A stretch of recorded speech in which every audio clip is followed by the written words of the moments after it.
네, 반갑습니다. 오늘 2022년 2월 27일 일요일이고요. 지금 오후 2시를 막 지나고 있습니다.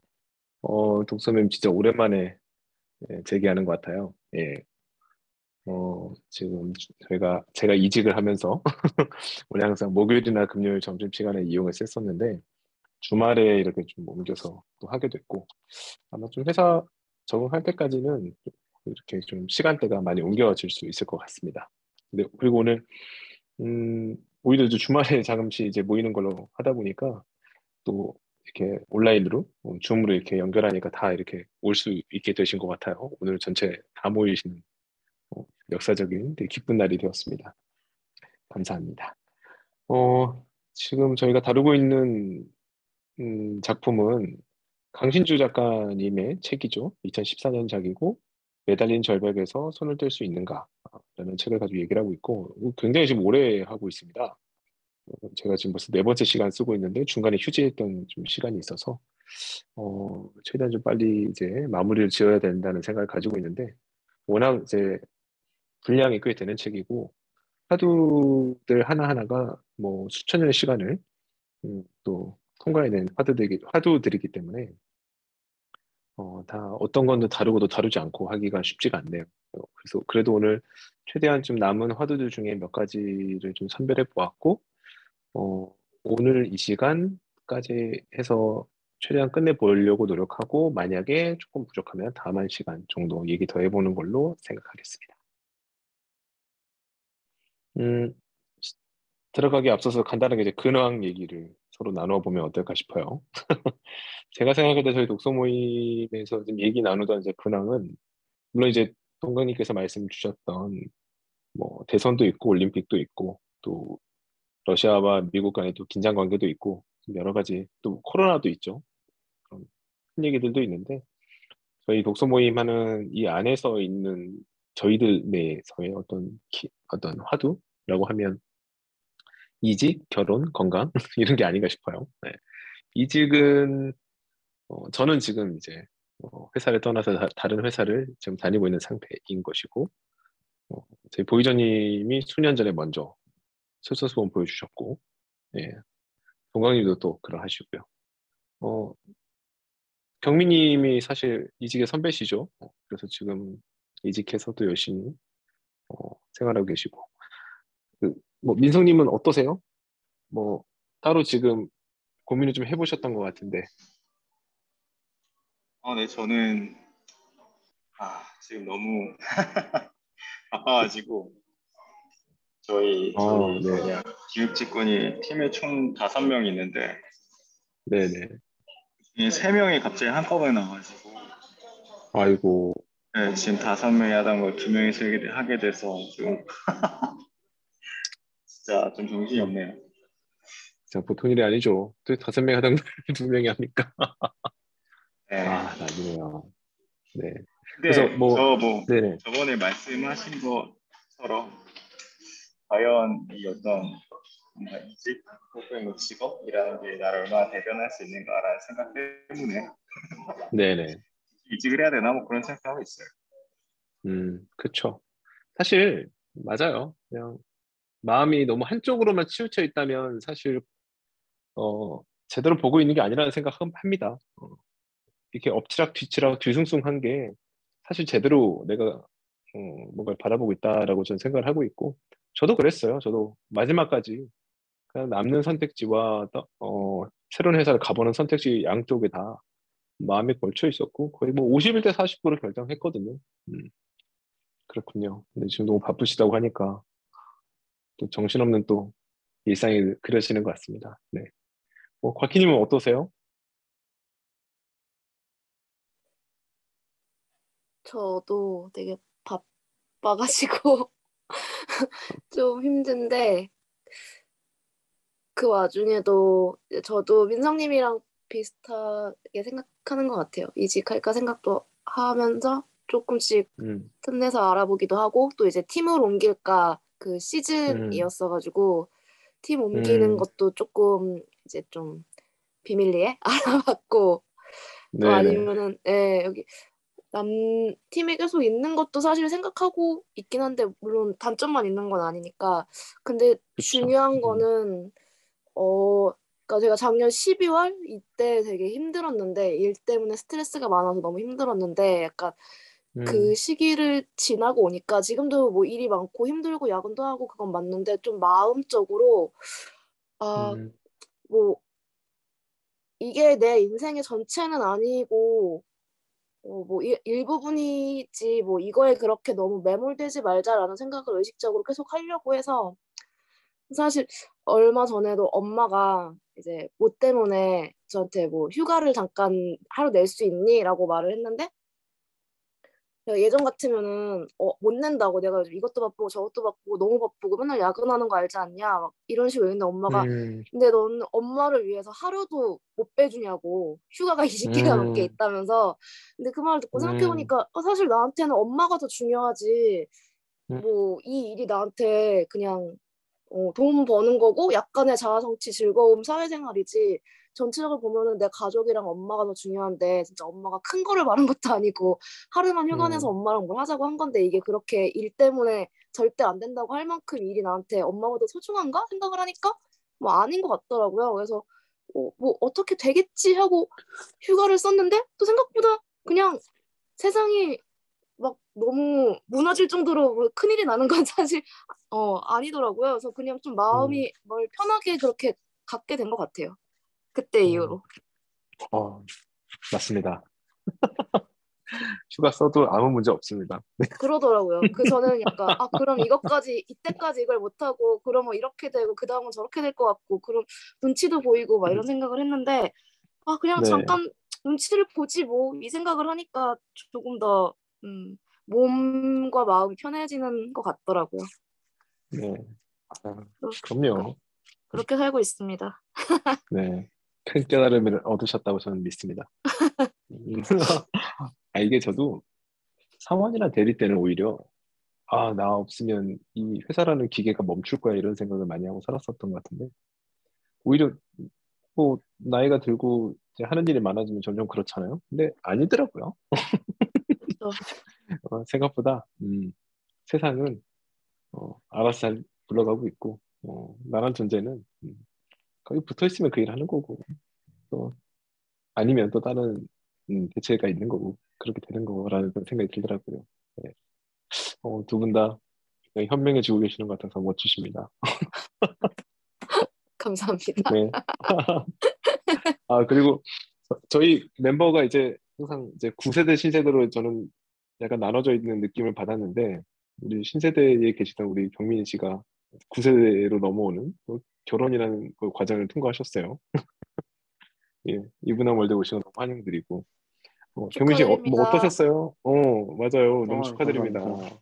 네, 저는, 아, 지금 오미크론이 10만이 넘어가고 있잖아요. 그래서 네네. 너무 속상한 일들이 너무 많았어가지고, 이제 결혼 준비하다 보면 이제 못 온다는 얘기가 많으니까, 근데 그 사람들 또 상황도 이해가 되고. 그래서 뭐, 맞아요.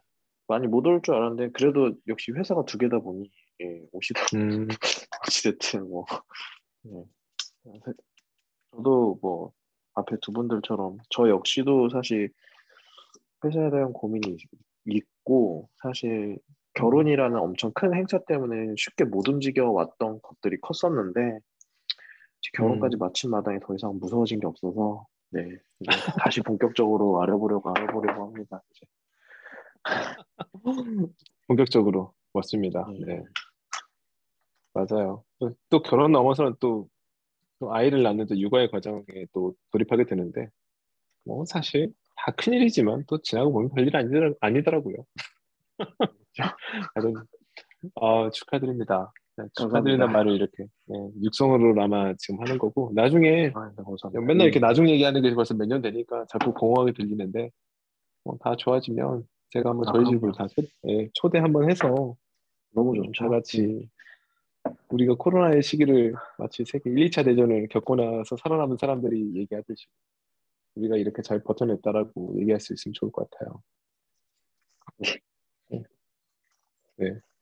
그리고 그 건강이라는 키워드도 지금 크게 떠올랐는데, 뭐 이제 제가 다 말씀드렸으니까, 어, 제가 수술이 이제 3월 14일이에요. 그래서 최종 확정이 됐고, 신촌 세브란스에서 하게 됐고, 굉장히 권위가 있으시는, 사실 너무 유명하신 분이라 제가, 수술 받기가 어렵지 않을까 생각했던 이제 교수님인데, 뭐, 다른, 아는 사람을 통하거나 그러지 않았는데도, 어, 가장 빠른 날짜에 그 교수님이랑 하게 되었습니다. 네, 그래서 3월 14일 기다리고 있고, 어, 의외로 마음은 평온합니다. 네, 되게 깜짝 놀랄 소식이었는데, 또 다른 분들한테 알려드리는 것도 쉽지 않았는데, 제가, 느낀 것은, 어쨌든 소식을 알려야 될 분들이 계신 거죠. 뭐, 회사에도 다 알렸고요.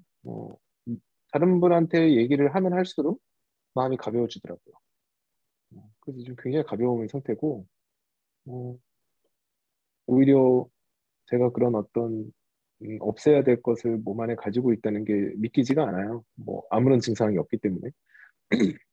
그래서 그 사진 속에 존재하는 그, 그 어떤 물체가 어떤 그 대상이 정말 내 것이 맞는가, 내 안에 있는 게 맞는가, 라는 의문이 들 때가 있는데 평온한 마음을 기다리고 있고 잘 끝내고 잘 회복하고 그리고 음, 제 인생이 이제 반환점을 돌아서 새로운 삶을 또 멋지게 살아내자라는 생각 많이 하고 있습니다. 지금 겪은 일들을 언젠가는 좀 잘 정리해서 또 표현할 수 있을지 또 그런 날이 올지 기대되기도 하고 걱정되기도 하는데요. 하여튼 제 건강 문제로 많이 신경 써주신 분들이 또 계시고 해서 저희 또 독서 모임 분들 특히나 더 그렇게 해주셨고 너무 감사하고 이런 감사한 마음 항상 가슴에 새기면서 살도록 하려고 음, 지금 생각하고 있습니다. 고맙습니다. 네. 아, 참. 제가 지금 공유드린 화면 잘 보이시죠? 다들. 네, 잘 보입니다. 아, 보이시죠? 예, 예. 제가 여쭤보지 않고 했었네요. 네. 제가 요즘 새로운 프로그램으로 지금 여러 가지를 시도해보고 있는데, 잘 보이는지 끝나고 나중에 한번 후토크로 말씀드릴게요. 음, 지금 3부까지 진행했고, 예, 4부는 오늘 진행할 거고요. 지금 저희 매달린 절벽에서 손을 뗄 수 있는가라는 얘기를 하고 있고, 되게 좀 오랜 휴지기가 있었기 때문에 그냥 간단히 랩업을 하면서 진행해 볼게요. 1부에서는 저희가 말씀드렸던 건 이제 선불교의 목표에 대해서 말씀드렸고, 그리고 선불교는 깨달음을 추구하는 거죠. 깨달아서 내 인생의 주인공으로 살자. 감명합니다. 수천 년 동안 이제 살아남은 이 명제는 언제나 그렇듯이 복잡하지 않죠. 감명한데 이 깨달음을 얻기가 쉽지 않습니다. 깨달음을 얻기 위해서 우리가 고민해야 될 명제라고 해당하는 것이 이제 화두인 거고요.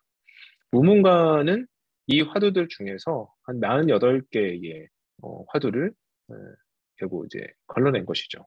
그래서 그 48개의 화두를 깊게 생각하면서 자기만의 답을 찾는 것. 그것이 무문관의 의미.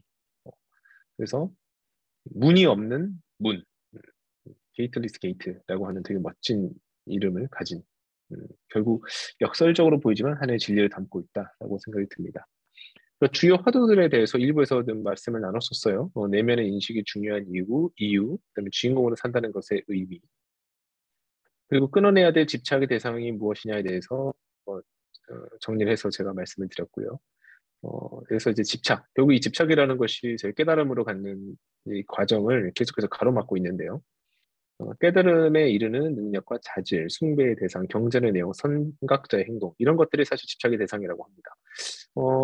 여기서부터 굉장히 좀 충격적이었어요. 왜냐하면 저희는 지금까지 살아오면서 항상 무언가를 배우고 익히고 그래서 능력을 갖추고 그 능력만큼 또 새로운 일을 구하거나 아니면 더 높은 단계의 학습으로 나아가거나 이렇게 했었죠. 초, 중, 고, 대학, 석사, 박사, 직업 생각해보면 그렇습니다. 근데 항상 해왔던 방식이 그런 거였었어요. 그러니까 선구적으로 뭔가 만들어진 어떤 논리, 이론, 그걸 익히는 거죠. 열심히 공부하고, 그걸 내 것으로 만들기 위해서 노력하고. 근데 여기서 내 것으로 만든다는 것이 사실은 시험에서 높은 점수를 받는 것, 정도였던 것 같아요. 아니면 자격을 인정받는 것까지 거기까지였던 것 같은데 이 불교 이 선불교의 화두는 그것조차도 사실은 걸림돌로 본다는 게 좀 놀라웠었어요. 이미 다 완성됐다고 생각되는 것들도 내가 뛰어넘어야 될 하나의 장애물처럼 본다는 거죠. 그리고 저희가 막 익혔던 그런 이론이라고 불렀던 것들이 기껏해야 사실 몇백 년 안 된, 몇십 년 안 된, 굉장히 어떻게 보면 충분히 검증되지 않고 성숙되지 않은 것들일 수 있는데, 특히나 지금은 급격하게 세상이 바뀌어가고 있습니다. 그러다 보니, 뭐, 우리가 얘기하는 뭐 알고리즘이나 아니면 유튜브나, SNS, 뭐, 메타버스 등등등 이런 것들이 사실 기껏해야 몇 년 안 됐어요. 근데 수천 년간 인간이라며 본연으로 가지고 있는 어떤 그런 질문에 대한 답들도 사실 선불교에서는 그건 다 헛것이다. 그걸 뛰어넘는 자기만의 답을 가져야 된다고 얘기를 하고 있기 때문에 굉장히 저는 충격을 사실 받았던 부분입니다.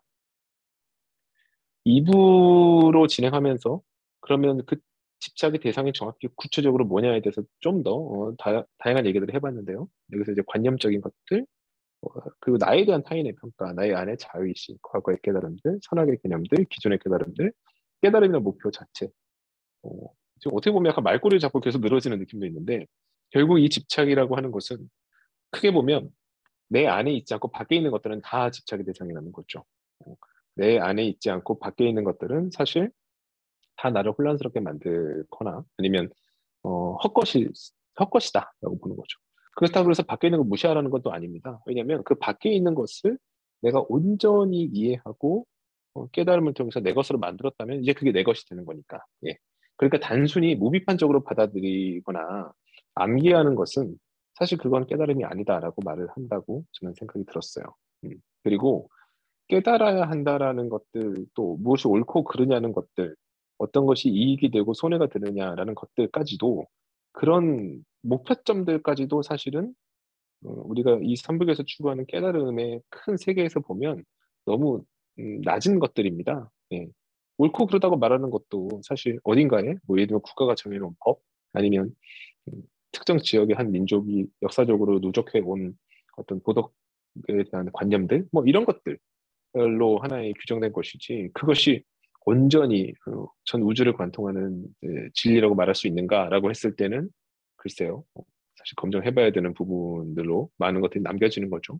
음, 그리고 깨달아야 된다라는 어떤 강박관념. 내가 꼭 나이 40이 되기 전에 50이 되기 전에 어느 깨달음의 단계의 목표에 도달해야 된다.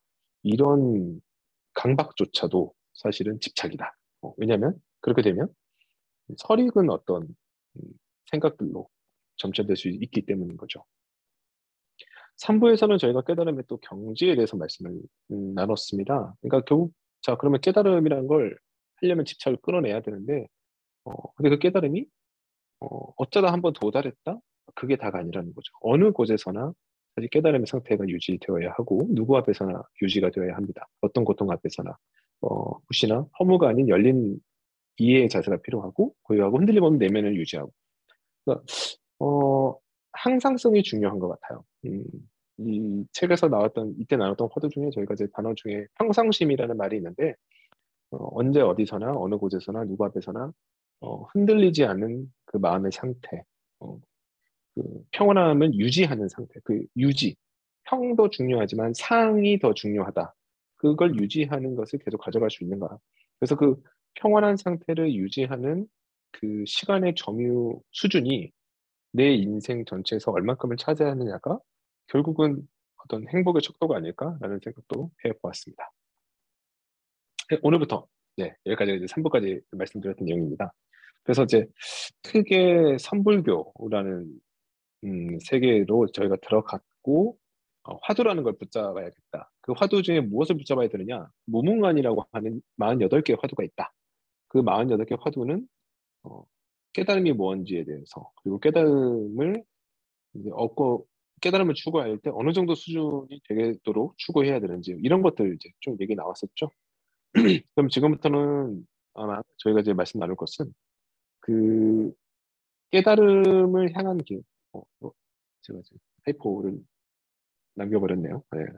깨달음을 향한 길. 그러니까 어떻게 하면 깨달음에 도달할 수 있는가에 대한 얘기도 좀 나오는데 사실 이 선불교에서 강신주 작가도 얘기를 하고 있습니다. 음, 결국 선불교는 심지어 그 석가 시타르타가 한 말까지도 다 쓰레기인 것처럼 무시해야 한다. 그 어느 누구의 말도 내가 따라야 될 대상은 아니다. 이렇게 얘기를 하고 있어요. 그렇기 때문에 이 책, 2014년에 나온 이 책에 나온 얘기를 교과서 삼아서 따라가면 결코 안 된다는 얘기를 항상 하고 있죠. 그래서 깨달음으로 가는 길에 대해서 얘기를 한다는 것 자체가 사실은 내가 선택할 수 있는 선택지 하나를 없애는 거나 마찬가지. 우리 역사적인 상황에 놓이게 되는데요. 그래서 여기서 말하는 깨달음을 향한 길이라는 것은 하나의 예시일 뿐이고, 이대로 따라가면 필패다. 이렇게 말을 할 수 있을 것 같아요. 그럼에도 불구하고, 저희가 이 작품에서, 이 저서에서 남겨놓은 그 길이 어떤 길로 되어 있는지 따라가 보는 것을 한번 생각해 보는 걸로 의미를 삼고자 합니다. 4부 제 깨달음의 향한 길에서 언어의 그물에 걸리지 않는 방법에 대한 화두를 나눠보도록 하겠습니다. 앙산 화상이 미륵 부처가 있는 곳에 가서 세 번째 자리에 앉는 꿈을 꾸었다. 그곳에 있던 어느 부처가 나무 망치로 받침대를 치며 말했다. 오늘은 세 번째 자리에 있는 분이 법을 하겠습니다. 양산 화상은 일어나 나무 망치로 받침대를 치며 말했다. 대승의 불법은 네 구절을 떠나서 100가지의 잘못을 끊는다. 분명히 들으시오, 분명히 들으시오. 우문관 25치 삼좌설법입니다. 인용이 한 두 개 있어서 이것도 나눈 다음 의미를 생각해 보도록 할게요. 첫 번째 인용은 역시 시타르타가 한 얘기입니다. 팔정도라는 것은 올바른 견해, 올바른 사유, 올바른 말, 올바른 행동, 올바른 생활, 올바른 노력, 올바른 집중, 올바른 참선. 부처가 되려면 어떻게 하면 됩니까? 라는 방법론을 물었을 때 8가지의 올바른에 대해서 얘기를 한 부분들이 있죠. 또 두 번째 인용은요. 칸트의 순수 이성 비판의 부분입니다. 분석 명제는 주어의 뜻만 알면 주어진 명제가 참인지 거짓인지 알 수 있는 명제다. 반면에 종합 명제는 주어의 뜻만으로는 주어진 문장의 참과 거짓을 결정할 수 없고 오직 경험을 통해서만 참인지 거짓인지 알 수 있는 명제이다. 라고 해서 분석 명제와 종합 명제의 차이를 얘기를 했습니다. 이 부분에 대한 그 강신주 작가가 쓴 내용을 단추려 보면 이렇습니다. 결국 이 화두에서 몇 가지 알아야 되는 것이 대승의 불법은 네 구절을 떠나서라고 할 때 이 네 구절이 뭐냐라는 부분이 사실 좀 배경 지식이 있어야 해요.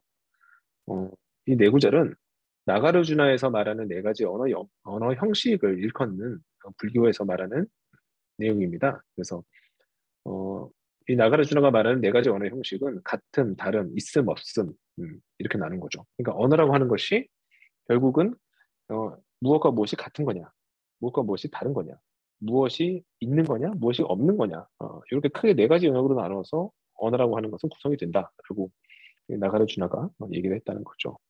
그래서 그 말에 대입해서 이 화두를 살펴보면 그러니까 대승의 불법은 여기서 대승은 아마 나가르주나를 말할 것이고 이 네 구절, 그러니까 언어를 구분하는 네 가지의 영역 이걸 떠나서 여기서 이제 말하는 100가지라고 하는 것은 이제 존재하는 거의 모든 것들을 얘기하는 거겠죠. 그러니까 이 네 구절의 언어를 나누는 어떤 이런 프레임을 벗어나서 수많은 존재하는 많은 어떤 그런 잘못들을 끊는다. 그러니까 뭐 문제를 해결한다는 거겠죠. 그걸 이제 분명히 들으라고 얘기를 하고 있는 거고요. 또 이 문장이 나오기에 앞서서 등장하는 문장들을 보면 그 세 번째 자리에 앉았다고 했어요. 이 양성 화상이 그 세 번째 자리에 앉았다는 건 뭐 높은 자리, 그 가장 깨달음에 가까이 도달한 어떤 존재로서 아마 상징하는 것일 거고 오늘은 세 번째 자리에 있는 분이 법을 하겠습니다라고 얘기를 했죠. 그러니까 저는 이 상황이 주는 의미가 결국 스님들이 이제 큰 공간에 이제 다 앉아 계시고 먼저 깨달은 수준이 높으신 분들이 이런 화두에 대해서 아니면 자신이 깨달은 바에 대해서 이제 얘기를 함으로써 다른 이제 스님들이 그 얘기를 이제 귀담아 듣는 모습이 그려지는데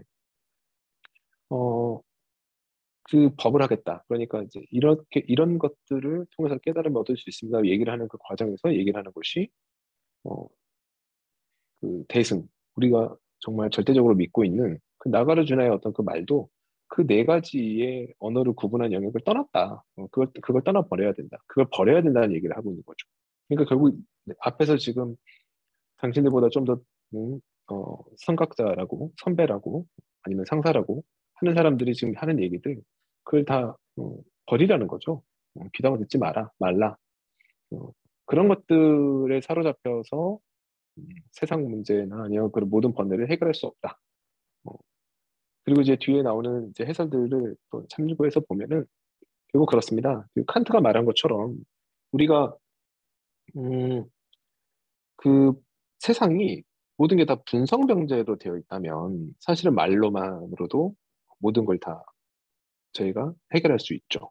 세상에 모든 이루어지는 일들, 그 우크라이나에 지금 침공이 이루어지는 일들, 그다음에 코로나로 지금 이렇게 전 세계가 몇 년 동안 이제 갇혀 지내는 것 같은 이런 일들, 이런 것들이 세상 모든 것들이 다 분성명제로만 구성되어 있다고 한다면 어, 우리가 뉴스에서 보는 것들 아니면 서로 대화 나누는 것들로 사실 다 이해할 수 있어야 한다, 할 수 있을 거예요. 하지만 그렇지 못하다는 걸 저희는 알고 있잖아요. 우리가 아무리 전문가인 사람들이 나와서 떠든다 하더라도 도대체 코로나가 몇 년을 더 지속되어 끝나게 될지 끝이 있기는 한 건지 저희 모르지 않습니까? 음.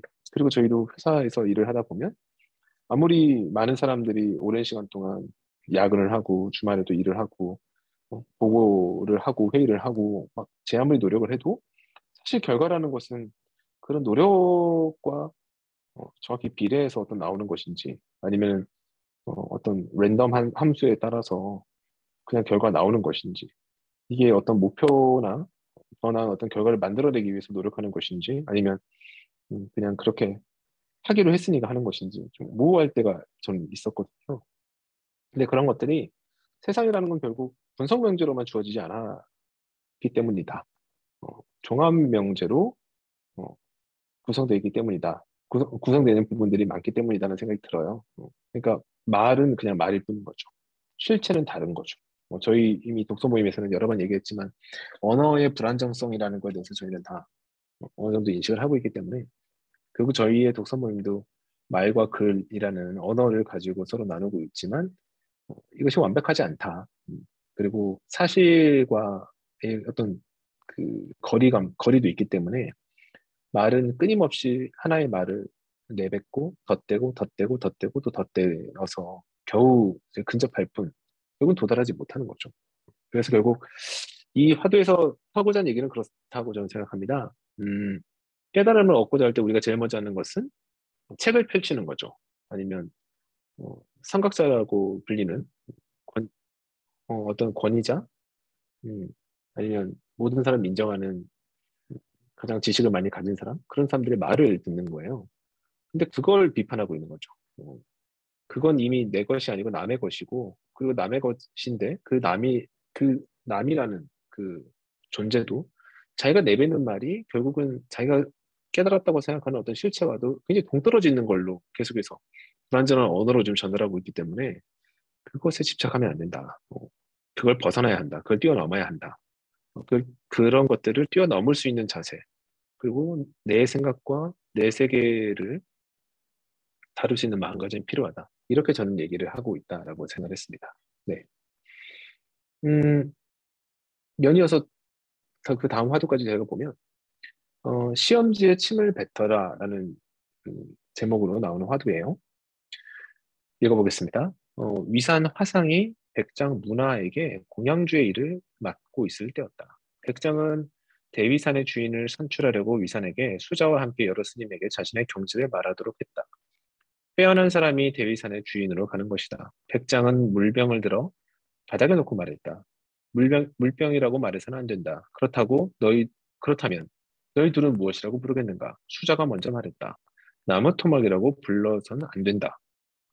백장은 이어서 위산에게 물었다. 그러자 위산은 물병을 걷어차 넘어뜨리고 나가버렸다. 수사는 위산에게 졌구나. 라고 웃으면서 마침내 위산을 대위산의 주인으로 임명했다. 문입니다. 인용하는 문구가 있어요. 여기서 말하는 인용이라는 것은 이제 강신주 작가가 화두 하나하나를 다루면서 그 본문에 관련된 인용들을 본인이 배치한 겁니다. 역시 이제 시타르타가 한 얘기로 무쏘의 뿔처럼 혼자서 가라 라는 인용문이 있습니다. 이 부분은 간단히 말씀드리면요. 그 수좌 그리고 위산 이 두 사람이 이제 이 대위산이라고 하는 어떤 뭐 절인가 뭐죠? 여기에 나중에 가장 높은 사람을 뽑을 때 이 두 사람이 이제 후보에 오른 거죠. 최종 결승전에 오른 겁니다. 더 깨달음이 높은 더 많은 걸 깨달은 사람이 아마 그 자리를 차지할 텐데 이제 하나의 시험을 낸 거죠. 백장이라는 분이 아마 스승인가 봅니다. 아니면 원래의 수장이었던가. 물병을 놓고선 얘기를 했어요. 물병이라고 말을 해서는 안 된다. 뭐 다른 거라고 말을 해서도 안 된다. 이렇게 얘기를 했어요.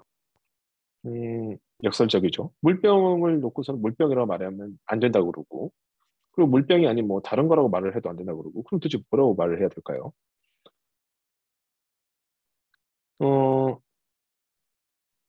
여기서 이제 수자, 결국 나중에 이제 위산이 이기는데 수자가 먼저 말을 해요. 역시 이제 이런 어떤 어떤 화두의 질문에 대해서 굉장히 능통한 사람인 것 같아요. 그랬더니 물병이라고 말해서는 안 된다라는 질문에 대해서 뭐라고 답을 했느냐? 나무 토막이라고 불러서는 안 됩니다라고 답을 했어요.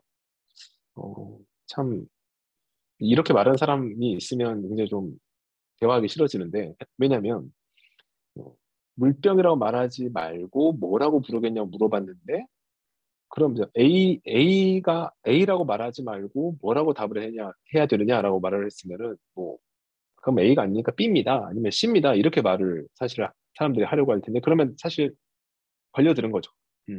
A를 A라고 말하지 말라고 했는데 그걸 B라고 말하거나 C라고 말하면 틀린 답이 되니까. 근데 수자가 되게 능수능란하게 대답을 해요. A라고 말하지 말라고 했더니 그건 B가 아닙니다라고 얘기를 했어요. 그러면 이 사람은 지금 B가 아니라고 얘기를 했으니까 A가 아닌 어딘가에 실제 정답을 만약에 저희가 A-라고 말을 한다면 B가 아니라고 말을 함으로써 사실 A-라고 하는 존재가 포함될 수 있는 하나의 어떤 그 언어적 논리 체계를 짠 거죠. 그러니까 이건 틀렸다고 말을 할 수 없는 거죠. 어찌 보면. 이 사람은 그래도 이런 질문에 대해서 훈련이 된 사람이구나 이런 느낌을 줬습니다. 근데 이런 위산을 이런 수자를 이긴 위산이 뭐라고 답을 했냐면 그 물병을 걷어차버리고 나가버렸어요. 답을 하지 않고. 그랬더니 이렇게 물병 걷어차고 나가버린 위산이 이겼다는 겁니다. 결국은 사실 이 제목에 답이 있는 건데 이 선불교에서 하고자 하는 얘기는 그겁니다. 그러니까 말장난이라는 거예요, 결국은. 그러니까 물병을 놓고서 물병이라고 말하지 마. 그럼 뭐라고 말할래? 그러니까 정답은 물병이라고 모든 사람이 생각하고 있는데 그 물병이 아니라고 물병이라는 답은 물병이라고 말하면 오답이야? 뭐라고 말할래 물어봤을 때 뭐라고 말하든 다 오답인 거예요. 근데 그럴 때 우리가 할 수 있는 거는 그냥 걷어차는 겁니다. 그 질문 자체를 무시하는 거죠. 그 질문의 틀을 깨버리는 거죠.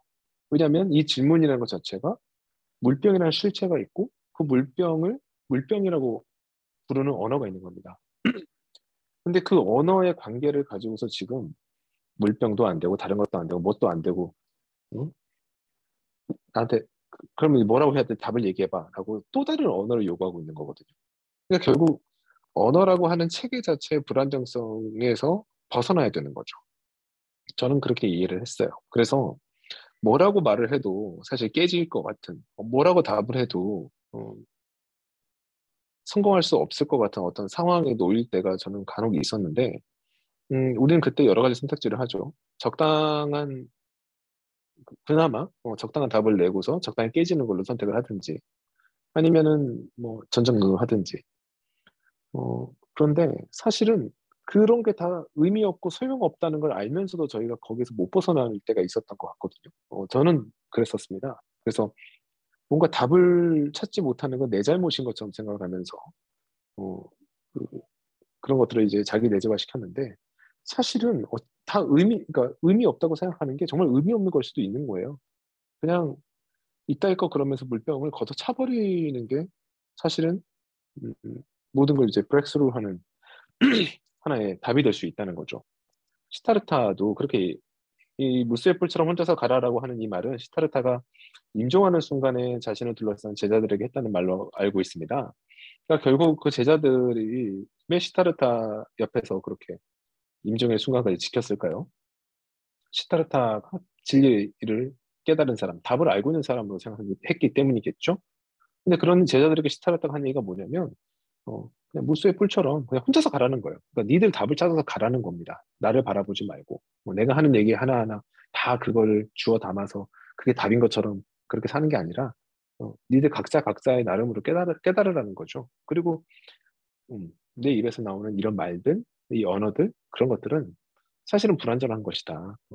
그런 것들이 진리의 방향에 어느 정도 생각을 모아줄 수 있는지 모르겠지만 진짜 답은 다 혼자서 각자 깨달아야 된다. 그러니까 그런 거에 연연하지 마라. 연연하는 순간 그런 어떤 질문에서 벗어나지 못하고 계속 맴돌고 있으면은 사실은 진정한 깨달음이 아닌 삶을 사는 것이고 주인공이 아닌 삶을 살게 된다.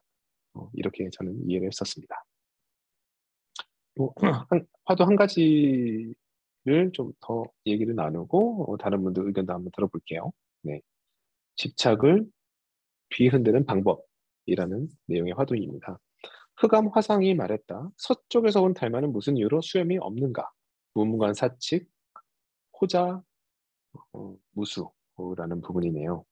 이 화두는 제가 매달린 절벽에서 손을 뗄 수 있는가 이 책을 다룬다고 했을 때 민성님께서 가장 기억에 남는 화두라고 말씀해 주셨던 그 화두 드디어 나왔습니다. 네. 서쪽에서 온 달마는 무슨 이유로 수염이 없는가? 그 내용이죠. 이 질문을 딱 듣고 이 화두를 딱 듣고 처음 드는 생각은 아마 이걸 겁니다. 달마는 수염이 있는데 왜 수염이 없다 그러지? 질문 자체가 지금 반대로 된 거 아닌가? 라는 생각이 먼저 드는 게 당연하다고 봅니다. 왜냐면 저희 달마 그러면 수염이 이렇게 막 호방하게 이렇게 난 모습 벌써 그려지잖아요. 눈이 부리부리하고 그런 모습을 우리가 이제 생각하고 있는데 이 화두에서 하고자 한 말은 달마가 수염이 있는지 없는지를 어떻게 아냐는 거죠. 달마가 수염이 있는데요? 라고 저는 생각합니다. 근데 내가 달마가 수염이 있다고 생각하는 이유가 뭐지? 라고 따져보면 달마도라고 하는 그림을 본 거예요. 근데 달마도는 뭐 사실 달마도하고 인터넷 검색해 보면 다 비슷한 얼굴이 쫙 여러 개 나오거든요. 맞네. 달마가 이렇게 수염이 음? 이렇게 호방하게 난 사람 맞네. 라고 생각합니다. 근데 그 달마도를 누가 그렸죠? 라고 생각해 보면 쭉 따라가다 보면 사실 달마도를 누가 그렸는지는 저는 한 번도 궁금해하지 않았는데 사실 달마도를 그린 사람은 달마를 본 적이 없는 사람이에요. 그냥 달마라는 사람의 그 이야기를 듣고 또 달마라는 어떤 그 스님의 어떤 존경심을 담아서 자기 나름의 상상화를 그린 거죠. 그리고 그 상상화가 하나의 이제 표준으로 자리 잡으면서 수많은 아류작들을 만들어냈고 지금에 이르렀다. 그러면 실제 달마와 지금 우리가 머릿속에 떠오르는 달마의 모습이 같을 가능성이 얼마나 있을까? 어, 전혀 다를 가능성이 매우 높지 않을까라는 생각을 하게 되었던 겁니다. 마찬가지로 우리가 예수의 얼굴이라고 떠올려 보면 우리가 딱 떠올랐을 때 예수 그래서 떠오르는 얼굴 머릿속에 떠오르는 게 있죠. 긴 장발에 약간 머리가 곱슬곱슬하고 핸섬하게 생긴 어떤 되게 인자함의 어떤 그런 모습들 떠오릅니다. 근데 우리 모두가 알고 있잖아요. 예수는 그 중앙아시아에 있는 유대인이었고 유대인들의 모습은 우리가 알고 있다시피 이제 터번을 두르고 수염을 이렇게 덥수룩하게 난 얼굴 까무잡잡한 그런 모습이에요. 그러니까 우리가 알고 있는 예수의 모습은 사실 아마도 중세 시대의 유럽인들이 그려낸 모습일 거예요. 근데 그들도 당연히 이제 자기들의 모습인 어떤 그 잘생긴 백인의 모습이 어, 더 우월하다고 생각하지만 또 자기들이 믿고 있는 어떤 그 종교의 메시아의 얼굴을 그렇다고 해서 자기들이 무시하고 있는 아시아인의 얼굴로 그릴 수는 없는 거죠. 그래서 적절하게 배합하고 배합하고 창조해내면서 우리가 이제 머릿속에 떠올리는 예수의 모습을 그려냈을 것이다 라는 생각이 드는 거죠. 그렇게 아마 사진이 만들어지기 전에 존재했던 모든 인물에 대한 것들은 다 그런 식으로 만들어졌을 겁니다. 그래서 저는 이 화두에서 이제 말하고자 하는 것은 사진이 있기 전에는 다 상상하다 뭐 이런 사실관계를 말하고 싶은 건 아니고 우리가 갖고 있는 이 집착이라는 것이 얼마나 실체와 동떨어져 있지만 우리가 안일하게 그냥 받아들이고 있는가에 대한 얘기를 하고 있다고 생각해요. 우리가 생각할 때 어떤 대상에 대해서 떠올렸을 때 과연 그 대상을 내가 진정으로 체험을 통해서 알고 있는가 아니면 그 대상에 대해서 정말 내 것인 것처럼 완전히 받아들일 수 있는 그 내면에서 어떤 충분한 이해의 과정을 통해서 내가 그것을 내가 알고 있는 대상, 사실이라고 확정을 했는가 한번 전부 재질문해봐야 된다는 거죠. 이런 식으로 우리가 달마에 대해서 본 적도 없는 달마가 수염이 호방하게 나 있을 것이다라고 생각하는 것처럼 우리가 알고 있는 많은 것들이 사실은 어디선가 이제 들은 이야기들, 읽은 이야기들, 무비판적으로 받아들여서 그냥 안에 쌓여있는 것들을 마구잡이를 꺼내서 그냥 얘기하는 걸 수도 있다고 생각하거든요. 뭐 저 같은 경우는 제가 언급하는 작가나 아니면 책 이런 것들을 떠올려 보면 글쎄요, 한 60%나 아니면 70% 정도 읽었나? 그런 생각 들거든요. 사실 읽어보지도 않았는데 그냥 그 책이 유명하니까 그리고 어디선가 몇 가지의 구절을 인용해 놓은 것들을 특히 저희 수능 시험 볼 때 그럴 때 많이 제가 시험 공부하면서 보게 되죠. 사실 그 작품에 대해서 전체를 읽어본 적도 없고 깊이 있게 숙고해 보지도 않았으면서도 마치 내가 아는 것처럼 이해하는 것처럼 특히 어떤 작품의 영화나 아니면 음악이나 미술 작품이나 이런 거에 대해서도 그 자체를 내가 체험해 볼 수 있었음에도 불구하고 어떤 평론가들이 써놓은 글들 몇 개 읽고서는 그걸 아는 듯이 그렇게 떠벌릴 때가 저는 제가 있습니다. 예, 있었고 지금도 가끔 그럴 때마다 놀라요. 제 자신에게 이런 음, 헛된 지식을 뽐내고자 하는 그런 욕망이 있다는 것에 제가 놀랄 때가 많은데 왜 그럴까? 아는 것과 안다고 착각하는 것 이것에 대한 경계를 모르고 있기 때문인 것 같아요. 그리고 자꾸 이제 빨라야 된다는 강박관념. 그러니까 빨리 빨라야 된다. 지식이 막 쏟아지고 있다. 내가 거기에 대해서 어느 정도는 아는 척을 해야 된다. 이렇게 생각하다 보면 결국 실제 경험이라는 것은 굉장히 비싼 거거든요. 많은 시간이 들어가는 거고 그렇게 하려면은 또 많은 것들을 또 기회 비용을 치러야 하는 것들이죠. 그런데 사실 그런 것들이 누군가에 의해서 다 한번 걸러지고 재정이 되고 그래서 간추려진 것들 그런 것들만 빠르게 그냥 내가 습득을 하면 마치 내가 막 다 아는 것처럼 이렇게 느껴지는 거죠. 기업으로 따지면은 윗자리에 올라갈수록 사실은 여러 번그 정제 과정을 거친 보고서를 보면서 전체 다 아는 것처럼 생각하게 되고 뭐 국가를 다스리는 관점도 그럴 거고요. 그리고 증권가나 이런 데를 보면 매일 새벽 시간에 전 세계의 어떤 그 주가에 관련되어 있는 여러 가지 소식들이 간추려지고 브리핑돼서 나오는 것들을 오전에 빠르게 소화하고 또 실전에 투입하는 거죠. 전 그런 것들이 무의미하다고 말하는 건 아닙니다. 실제 세상 그렇게 운영되고 있고 굉장히 효율적인 방법 중에 하나라고 생각을 해요. 하지만 그건 경계해야 되고 생각해요. 그런 과정을 마치 내가 정말로 다 많이 알게 되는 것이라고. 그러니까 그런 것들을 많이 거치면 내가 더 똑똑해지고 더 깨달음에 이르게 되고 내가 더 현명해지고 그래서 내 삶을 주인공으로 살 수 있다고 생각하는 것은 아니다라는 것은 그래도 우리가 인지해야 된다는 생각이 듭니다. 왜냐하면 그런 것들은 다 누군가에 의해서 사실 제정이 된 것들이지 내가 알고 싶은 건 A에 대해서 알고 싶은 것인데 누군가를 거쳐서 나온 것들은 사실은 A 다시인 거죠.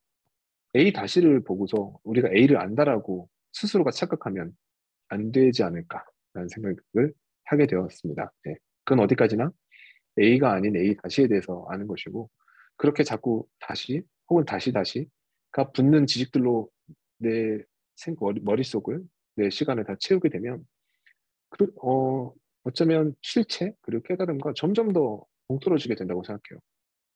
그리고 그렇게 깨달음에서 동떨어진 존재가 느껴지는 건 언젠가는 허무함일 거고 공허함일 거고 어, 어떤 불안감일 거고 그래서 내 삶을 주인공으로 살기보다는 자꾸 그런 출처도 정확히 알 수 없는 어떤 거짓된 어떤 정보 속에 내 자신이 그냥 떠다니다가 어느 순간 그냥 사라져버리는 그런 느낌으로 다가오지 않을까 그런 생각도 해보았습니다. 그래서 민서님께서 추천해주신 이 화두가 사실은 다른 화두에 비해서 굉장히 간단하면서도 또 이해할 수 있으면서도 가장 내가 이제 붙잡혀 있는 어떤 그 트랩의 존재를 명확하게 좀 깨닫게 해줄 수 있는 것도 굉장히 인상 깊었던 부분이었습니다. 네. 지금 제가 화두를 한 3개 정도를 달려서 바로 말씀 다 드렸는데요. 다른 분들 말씀을 좀 얘기 나눠보고 뒷부분 준비한 것들 더 나누고 싶습니다. 네. 여기 달마에 대한 화두는 민성님께서 추천해 주셨는데 민성님은 어떠세요? 이 화두 어떤 의미로 느끼셨을까요? 네, 저도 그 말씀하신 부분이 뭔가 느꼈던 핵심 중에 하나였고, 근데 저는 개인적으로는 그 화두에 말하는 방식이 되게 마음에 들었어요. 그러니까 우리한테 질문을 던지는 방식인 거죠. 그러니까 왜 시험이 없는가라고 말하니까 사람이 약간 벙찌게 되잖아요. 우리가 생각했던 그 편견에 대해서 당연히 수염이 있는데 라는 그 생각이 가장 먼저 들게 질문을 던졌는데 그게 너무 마음에 들어서 이거를 택하게 됐었어요. 가장 좋아하는 화두.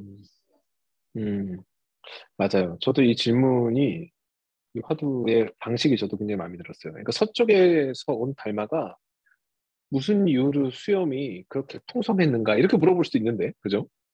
근데 그게 아니라 일부러 비틀어서 물었잖아요. 반대로. 근데 그렇게 함으로써 훨씬 더 깊게 생각하게 만든다는 느낌을 받았어요. 수염이 있는데? 라는 생각이 들고, 그러니까 머릿속에 강한 충돌을 일으키는 거죠.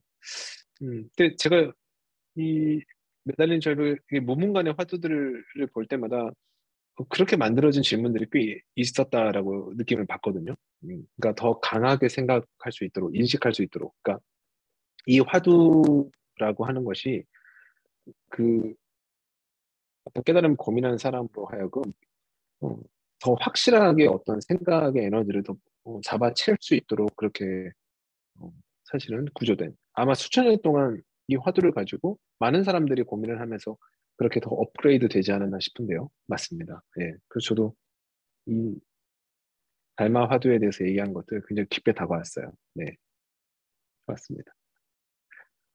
경민 씨는 어떠셨어요? 오늘 지금 3가지 그냥 쭉 얘기했는데 사실 이 매달림 절벽에 대한 얘기 나누는 과정에서는 경민 씨는 오늘 좀 약간 처음 모시게 돼서 어떤 생각 가지고 있는지 좀 궁금한데요. 근데 뭐 들은 것 중에는 이제 기억나는 건 사실 그 저는 그 아까 그 대답했던 거 뭐였지? 이거라고 A라고 대답해서는 안 되고 그렇다고 A가 아니라고 해서도 안 된다고 했을 때 이거는 B라고 대답하면 안 됩니다라고 했을 때 엄청 똑똑하다고 생각했거든요. 왜냐면 이게 그 뭐죠?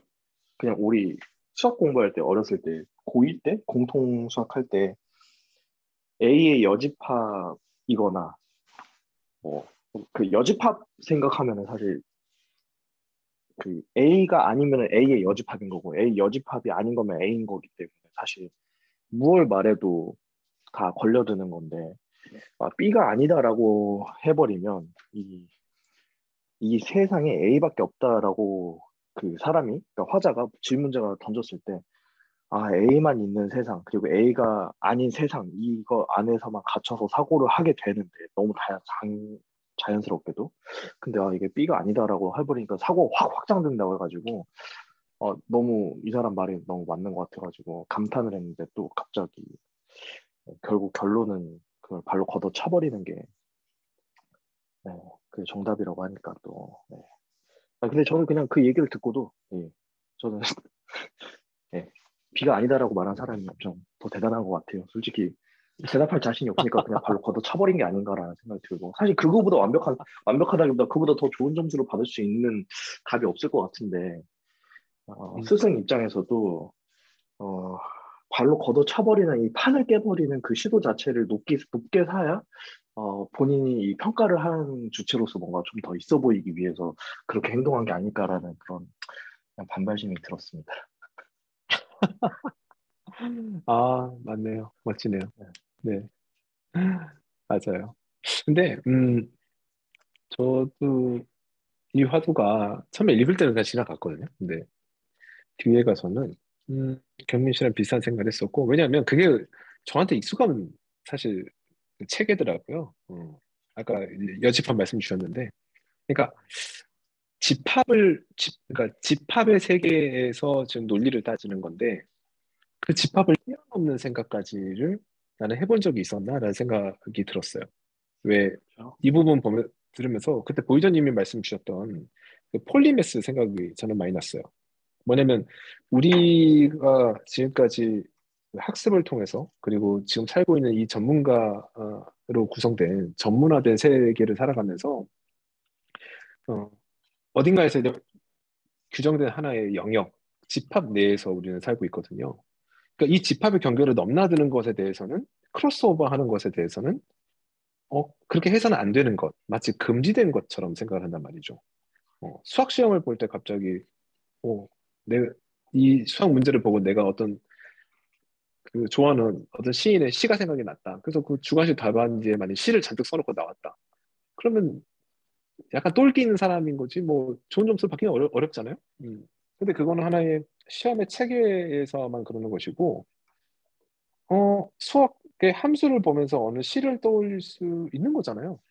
그리고 어쩌면 그런 것들을 떠올릴 수 있는 경계를 넘나드는 어떤 그 역량을 가진 사람들, 사실 그런 사람들이 어쩌면 새로운 또 흐름을 또 만들어내는 거고 정말 창의적이고 창조적일 수 있다. 또 그런 것들, 우린 또 교과서적으로 그런 것도 알고 있기도 하고요. 그래서 저는 어쩌면 이 폴리메스적인 어떤 그 세계관과 사고관도 이 안에 잉태되어 있는 게 아닌가라는 그런 생각도 해보았었어요. 네. 결국에 이게 근데 저희가 음, 회사원이어가지고 그 사고 안에 네, 갇히는 것 같아요. 그러니까 만약에 음, 현대가 좋은 회사인가? 현대가 좋은 회사가 아닌가? 라고 하면 이제 그 현대라는 회사 안에서만 생각을 하잖아요. 네, 맞아요. 그런데 또 이제 또 이게 또 확장된다 하더라도 제가 아까 말씀드렸던 그럼 B는 아니다라고 하면은 현대 말고 이 회사가 SK가 아니라서 그렇다라는 그런 결론을 내리게 되는 거거든요. 사실 그게 맞아요. 아니라 그냥 이 회사가 좋은지 저 회사가 좋은지를 고민하는 그 자체에 대한 반발심이 들어서 그냥 발로 음, 걷어차버리는 걸 수도 있는데 그게 이제 뭐 스타트업이 될 수도 있고 공기업일 수도 있고 창업일 수도 있는 건데 굳이 음, 우리는 계속 그 프레임 안에서 생각한다는 거죠. 현대, SK, 삼성 이 안에서만 계속 고민하기 때문에 결코 그것을 벗어날 수가 없다. 그래서 거기에 더 제가 공감이 갔었는지도 몰라요. 이 프레임에 익숙하게 살아오고 있어가지고. 그렇죠. 그리고 저희가 자주 사실 소환해서 인용하는 것 중에 또 나의 아저씨 드라마를 보면 거기 그 바이블이죠, 바이블. 이성균의 친구로 나왔던 그 스님 있잖아요. 그 스님이야말로 사실 물병을 걷어찬 사람이 아닐까라는 생각도 저는 해보았거든요. 왜냐면 굉장히 똑똑하고 좋은 대학 나왔고 다 큰 사람 될 거라고 생각했던 그 사람이 사실은 대기업도 아니고 공기업도 아니고 뭐 다른 것도 아니라 갑자기 머리 깎고 이제 절로 들어갔으니까 그런 행동이 어쩌면 왜냐면 내가 대기업에 들어갈까 공기업에 들어갈까 창업을 할까 이렇게 생각하는 이 모든 것들의 궁극적인 그것을 하려는 이유가 뭐야? 그렇게 노력하려는 그 목적이 뭐야라고 물어봤을 때는 쭉 올라가면 결국 나의 한정된 내 삶을 행복하게 살기 위해서가 될 텐데 그럼 행복하게 사는 방법이 꼭 그렇게 좋은 직장을 얻고 혹은 많은 돈을 벌고 하는 것들이야?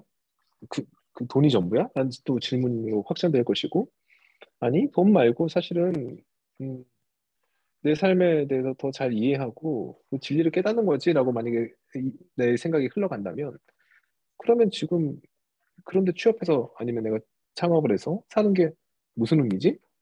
어차피 나한테 한정된 시간인데 뭐 이렇게 또 이야기가 흘러가다 보면 사실은 정말 머리를 깎고 절로 들어가는 것만큼 지금 내가 할 수 있는 최선의 선택이 없다. 또 그렇게 판단 내려질 수도 있지 않을까라는 생각도 저는 들었었어요. 음. 근데 또 지금 얘기 나누다 보니까 그럼 머리 깎고 절에 들어가는 거 말고 다른 건 또 없을까? 그 틀을 또 더 뛰어넘는 건 없을까? 충분히 생각해 볼 수 있을 것 같거든요. 결국 저는 질문이 뭐냐가 중요한 것 같아요. 근데 그 질문이 여기 화두에 나온 것처럼 다른 사람이 나한테 던진 질문에 내가 매달리느냐 아니면 그 사람이 던진 질문 자체를 뛰어넘는 마음가짐을 가질 수 있느냐에도 차이가 있는 것 같고요. 그렇습니다. 재밌네요. 저희 준비한 그 뒤에 화두들 한번 더 말씀 나누고 그 다음에 또 이야기도 이어 한번 가볼게요. 이제 갈래갈래 찢어져도 오직 하나인 마음 화두입니다. 한 스님이 세계의 모든 부처들은 하나의 길로 열반문에 이른다고 하지만 도대체 그 하나의 길이 어디에 있는지 모르겠습니다라고 묻자 건봉 화상은 주장자를 들어 공중에 하나의 선을 긋고 말했다. 여기에 있다. 그 뒤에 그 스님은 운문에게 이 문답에 대해 가르침을 청했다. 그러자 운문은 부채를 들고 말했다. 이 부채가 뛰어올라 3천 3만 3천에 3만 3천 3만 3천 읽어야 될까? 오타일 수 있습니다. 지금 제가 중간에 제가 쓰면서 오타 되게 많이 지금 남겼는데 그게 준비해서 그래요. 죄송합니다. 네. 3만 3천 회까지 올라가 제석천의 콧구멍을 찌르고 동해의 잉어를 한 방 먹이면 물동이가 기울어지는 것처럼 비가 엄청나게 올 것이다. 라고 해서 모문간의 48칙 건봉일로라는 화두입니다. 이용문도 있습니다. 모든 것이 신이다. 실체, H2O와 양태, 물, 수증기, 얼음이라고 스피노자가 얘기한 게 있고요. 또 대승 기신론에 보면 있는 그대로의 자신과 세계를 보려는 지녀의 마음, 집착 때문에 자신과 세계를 왜곡하여 일희일비하는 생멸의 마음이라고 해서 지녀, 생멸 이 두 가지를 비교해 놓았습니다. 당연히 지녀의 마음이 진리에 가까운 것이죠. 생멸의 마음은 그 진리를 그 진리, 깨달음에 도달하지 못하게 만드는 이제 장애물들이고요. 이 화두에서 하는 말은 사실은 되게 간단합니다. 모르겠어요. 저는 간단하다고 생각했어요. 뭐냐면 진여의 마음이 중요할 텐데 지금 승멸의 마음에 사로잡혀 있는 사람들에게 소위 한 방 먹이는 거죠. 뭐냐면 여기서 보면 그 한 스님의 질문은 이겁니다. 깨달음으로 가는 길이 뭡니까? 라고 물어보니까 건봉화상이라는 사람이 주장자는 이제 그 스님들이 들고 다니는 막대기 같은 거예요. 그 주장자를 가지고 공중에 선을 하나 긋습니다. 여기 있다. 아니 길이 어디냐 물어봤는데 그냥 공중에 이렇게 선을 긋고선 여기에 있다라고 얘기를 해요. 그거 잘 모르겠죠 무슨 말인지. 그러니까 다른 스님 또 물어봤어요. 그게 무슨 뜻이냐고. 그랬더니 뭐 부채가 뛰어올라서 뭐 콧구멍을 찌르고 그다음에 뭐 동해의 잉어를 한 방 먹이고 막 비가 엄청나게 올 것이고 이 뒤에 있는 말들이 사실은 다 헛소리입니다. 그러니까 그 건봉 화상은 그냥 아무 소리나 그냥 하는 거예요. 쓸데없는 소리를 일부러. 왜? 자기한테 이 진리가 뭐냐고 물어보는 사람들한테 일부러 헛소리를 하는 겁니다. 니들이 지금 너희들이 지금 깨달음에 대한 정답을 얻고자 하는데 그런 정답이 없다라는 얘기를 수도 없이 했는데 왜? 다른 사람이 말한 정답은 정답이 아니니까. 정답은 자기 스스로 깨닫는 거니까. 근데 자꾸 제자들은 그러니까 깨닫지 못한 아직 그 중생의 마음에 있는 제자들은 좀 훌륭한 스승한테 자꾸 물어보려고 그래요. 정답이 뭐냐고, 답을 알려달라고, 어떻게 하면 내가 성공할 수 있고, 어떻게 하면 내가 행복할 수 있는지 자꾸 물어보는 겁니다. 근데 거짓 스승들은 이게 정답이다, 이게 진리다 이렇게 말을 하겠죠. 그런데 선불교에 나오는 이 무문관에 나오는 스승들은 그렇게 말하지 않아요. 그런 질문을 하는 것 자체, 그런 질문을 쫓는 것 자체가 집착이고 결국은 깨닫지 못하게 만드는 거야. 그 자체를 버려야 돼라고 얘기를 하고 있는 거죠. 근데 여기서 이 화상 스님은 또 이거를 더 이제 비틀어서 말을 하는 거죠. 막 쓸데없는 말을 해버리는 거죠. 막 공중에 선을 긋고 이것도 다 그냥 의미 없는 행동인 겁니다. 그런 거를 보고서 마치 그게 무슨 답인 것처럼 큰 의미가 내포된 것처럼 막 그거에 대한 의미를 캐내려고 막 하는 제자들을 보고 약간 비웃는 거죠. 다 쓸데없는 거고 묻지 마 나한테. 다른 사람한테 물으려고 하지 말고 너, 스, 너 스스로가 찾아야 돼. 결국은 어떤 집착 때문에 자기 자신과 세상을 왜곡해서 막 저게 답인가? 아닌가? 저게 진리인가? 그게 맞는 적을 쭉 따라봤는데 아니었어. 그래서 내가 나중에 피해를 봤어. 손해를 봤어. 그랬더니 그렇게 내가 존경하고 믿고 따르던 대상은 그다음부터 막 저주하고 미워하고 그 사람은 나중에 어떻게 되느냐? 또 누군가 또 붙잡아요. 또 새로운 사람 붙잡고 막 그 사람이 진리인 것처럼 그 사람이 하는 말대로 살면 되는 것처럼 또 그렇게 막 쫓아갑니다. 왜? 항상 누군가를 붙잡고서 그렇게 매달린 삶을 살던 사람은 그런 거 다 없이 자기 생각으로 살아가느냐? 못 사는 거죠. 그냥 줄만 받고 타는 겁니다. 계속. 줄타기 하던 사람은 그냥 줄만 받고 타는 거죠. 어, 생멸의 마음으로 사는 사람은 계속 그 생멸의 마음을 벗어 던져야 되는데, 내, 자기가 집착했던 대상이 잘못됐다고 생각하는 거예요. 집착하는 자신이 잘못됐다고 생각하는 것이 아니라. 그래서 진여의 마음으로 나아가야 되는데, 그러지 못하는 거죠. 그런 게 아니겠느냐라고 생각하는 거죠. 스피노자가 말한 것도 물, 수증기, 얼음 다 다르게 우리는 보고 다르다고 생각하고 있지만 사실 그건 H2O라고 하는 하나인데 그 하나의 실체가 물, 수증기, 얼음 세 가지의 다른 이 모양 또는 이거보다 더 다른 모양이 있을 수 있겠죠. 그게 그렇게 모양이 달리 나타나는 것뿐인데 나는 물은 좋은데 얼음은 싫어. 뭐 수증기는 나를 뭐 자유케 해. 뭐 이렇게 말하는 것 자체가 너무 우습다는 거죠. 사실 다 하나인데 그런 말들을 하는 것이 저는 이 화두였다고 생각합니다. 또 다른 화두로 이제 더 오를 곳이 없는 곳 정상이라고 하는 화두도 있는데요. 흥양의 성상 화상에게 어느 스님이 물었다. 대통지승불은 10겁 동안이나 도량에서 좌선했지만 불법이 드러나지 않았고 불도를 이루지 못했습니다. 어떻게 된 일입니까? 청양화상이 대답했다. 그 질문은 매우 합당하다. 그러자 그 스님은 다시 물었다. 이미 그렇게나 도량에서 좌선했는데 무엇 때문에 불도를 이룰 수 없었던 것일까요? 청양화상이 말했다. 그것은 그가 부처가 되지 않았기 때문이다. 무문관 구칙 대통지승입니다. 인용문도 있습니다. 비트겐슈타인의 논리 철학 농고에서 인용됐습니다. 선하거나 악한 의지가 세계를 바꾼다면 그것은 단지 세계의 한계들을 바꿀 수 있을 뿐이지 사실들을 바꿀 수는 없다. 행복한 자의 세계는 불행한 자의 세계와는 다른 세계이다. 입니다. 이 부분도 전 사실 그 문문간의 화두보다 그 강신주 작가님이 인용해 놓은 서양 철학자들의 이런 인용문들이 더 이해가 잘 됐어요. 그러니까 더 수준이 더 낮은 거죠. 사실 그 서양 철학의 논리가 우리가 저는 이제 동양에서 살았지만 서양 철학을 더 많이 들어왔기 때문에 그런 걸 수도 있고 아니면은 더 최근에 조금 더 우리가 알고 있는 이해의 수준에 좀 가까이 그러니까 이제 폭이 좁은 거죠. 그렇게 만들어져서 그런지 모르겠는데 이 비트겐슈타인이 한 얘기를 보면은 되게 어려운 말처럼 보이지만 사실 저는 또 생각해보면 쉽게 또 볼 수도 있다. 뭐냐면 선하다 악하다 어떤 그런 의지 나는 뭐 선한 세상을 만들 거야. 나는 악한 세상을 만들 거야라고 생각을 하면 그거는 세계의 한계를 바꿀 수 있다라고 얘기를 하죠. 그게 무슨 얘기냐? 지금의 세계가 선한 정도가 만약에 100이다.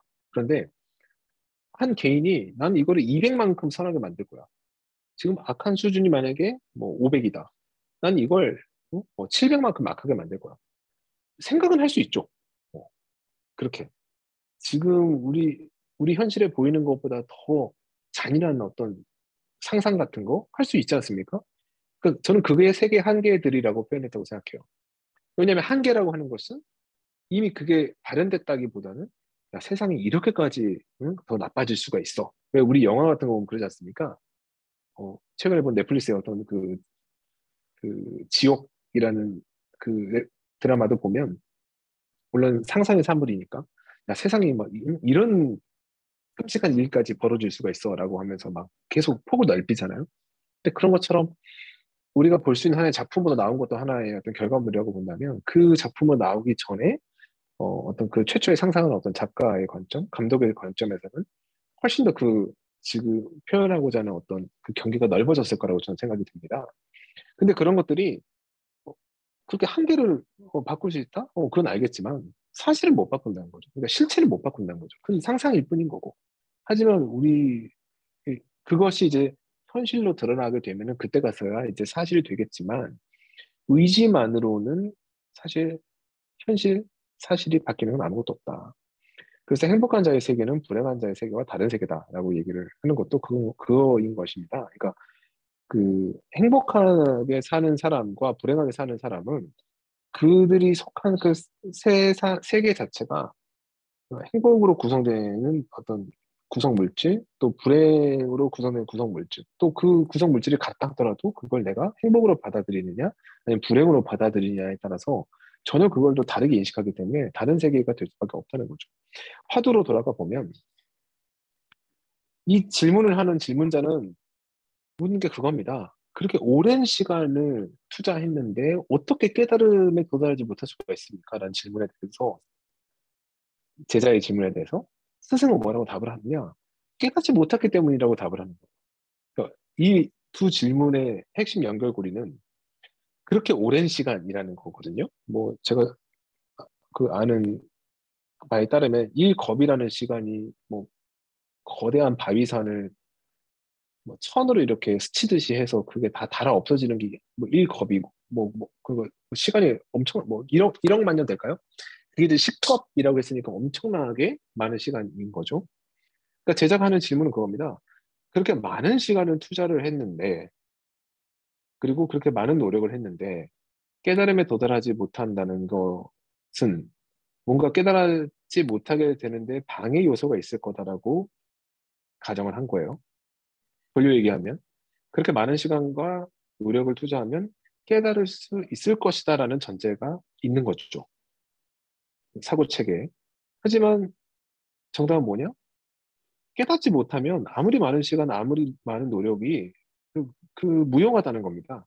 결국 중요한 거는 얼마나 많은 시간을 고민했느냐, 얼마나 많은 노력을 했느냐가 아니라 깨달았느냐, 깨달지 못했느냐가 인 것인 거죠.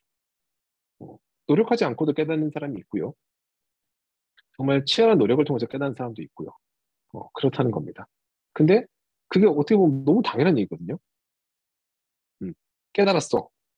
어, 그러면 깨닫는 거잖아요. 어디에 내가 도달했어. 그럼 도달한 거잖아요. 그런데 그것을 어, 이렇게 어떤 상관관계가 있는 것처럼 생각하는 것 자체가 사실은 의미 없는 것이다 라고 얘기하는 거죠. 그게 이제 비트겐슈타인이 얘기하는 것과도 마찬가지인 겁니다.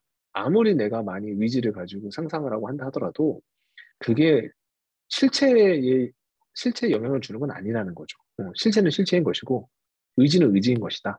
그렇기 때문에 우리가 원하는 것은 실체라면 계속해서 그런 상상과 머릿속에만 갇혀 있지 말고 그리고 제대로 된 방향과 대상을 놓고서 고민하는 게 아니라 뭔가 이렇게 열심히 노력하다 보면 재수하고 삼수하고 사수하고 오수하고 육수하고 십수하고 그러다 보면 언젠간 좋은 대학 갈 거야라고 생각하듯이 언젠가는 내가 원하는 뭐 직업을 얻게 될 거야라고 생각하듯이 그렇게 생각하는 게 사실은 답이 아니라는 거죠. 중요한 것은 옳은 길을 가는 건데 옳은 길을 가는 것을 어, 내 스스로가 물론 불가결한 노력의 어떤 절대치는 있겠지만 그건 어느 정도의 노력을 통해서 내가 도달을 하면은 도달하는 것이고 도달하지 못했다 그러면은 아무리 반복을 한다 하더라도 도달하지 못하는 것이니까요. 그래서 이 무문간의 이야기를 읽다 보면 그런 얘기 나옵니다. 내가 깨달았느냐 깨달았지 않느냐를 헷갈려하는 제자들의 모습들이 많이 나오거든요. 근데 스승은 다 같은 얘기를 합니다. 깨달았다면 내가 깨닫지 못했다는 거, 내가 깨달았는지 깨닫지 못했는지를 헷갈려 할 수가 없다는 거예요. 깨달았다면 내가 분명히 그걸 깨달았다는 걸 인지할 수밖에 없으니까. 왜? 완전히 다른 존재, 다른 세상에 살게 되니까 그건 헷갈릴 수가 없다. 헷갈려 한다는 것 자체가 깨닫지 못했다는 것이다. 네. 내가 여기가 정상인지 정상이 아닌지가 헷갈린다면 정상이 아닌 겁니다. 왜? 정상에 올랐다면 더 이상 오를 곳이 없잖아요. 그럼 여기가 정상인 거죠. 산꼭대기 오르면은 여기가 산꼭대기인지 아닌지 헷갈릴 수가 없는 것처럼. 네. 화두 한 가지 더 보고 또 제가 다른 걸 말씀드릴게요. 침묵만이 누릴 수 있는 말의 자유. 향엄 화상이 말했다. 가령 어떤 사람이 나무에 올랐는데 입으로는 나뭇가지를 물고 있지만 손으로는 나뭇가지를 붙잡지도 않고 발로 나무를 밟지 않고 있다고 하자. 나무 아래에는 달마가 서쪽에서부터 온 의도를 묻는 사람이 있다. 대답하지 않는다면 그가 질문한 것을 외면한 것이고 만약 대답한다면 나무에서 떨어져 생명을 잃게 될 것이다. 바로 이런 경우에 어떻게 대답할 것인가? 무문관 우칙 향엄 상수입니다. 네. 이 부분은